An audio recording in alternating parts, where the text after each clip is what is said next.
Dear Christoph, I've read your letter several times. Mr. Beethoven is famous for his temper, but his moods are not your fault. Try to imagine how frustrating his life must be. Imagine how lonely to hear no voices. Imagine hearing no birds sing, no wind in the trees, no pealing of bells.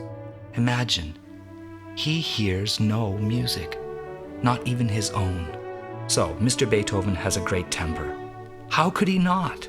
But if you listen to his music, you will hear that his heart is great as well, too great to be angry for long at an innocent boy.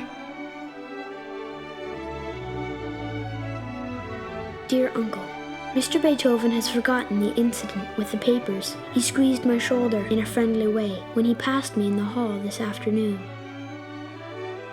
Now the house is quiet and I am alone. I'm writing by candlelight in my room.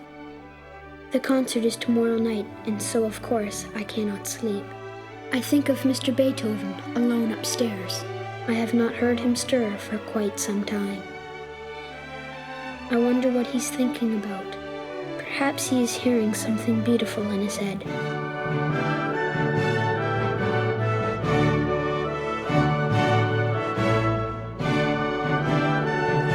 Dear Uncle, there he was, Mr. Beethoven, up there on the stage, waving his arms as I've seen him so many times upstairs.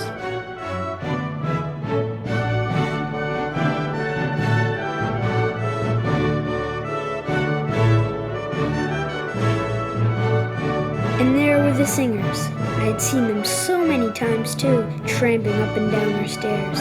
But they were so beautiful now, up there in the light of the stage.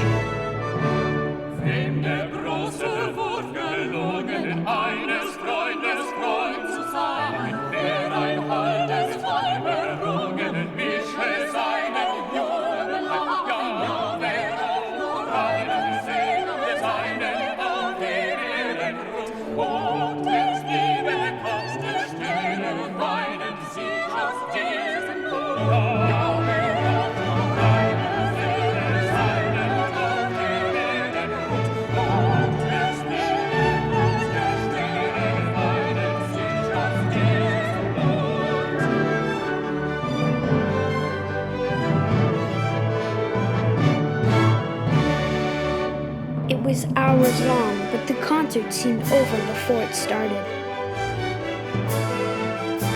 To think that he had heard this in his head.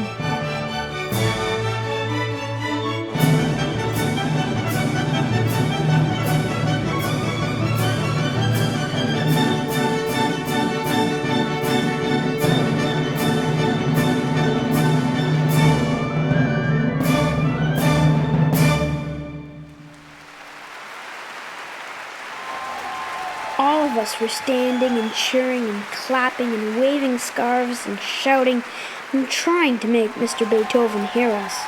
He didn't even know to turn around until one of the sopranos took his sleeve. She turned him to face the crowd. 4 times the audience began to clap and cheer again. Up there on the stage, Mr. Beethoven bowed and bowed and bowed again.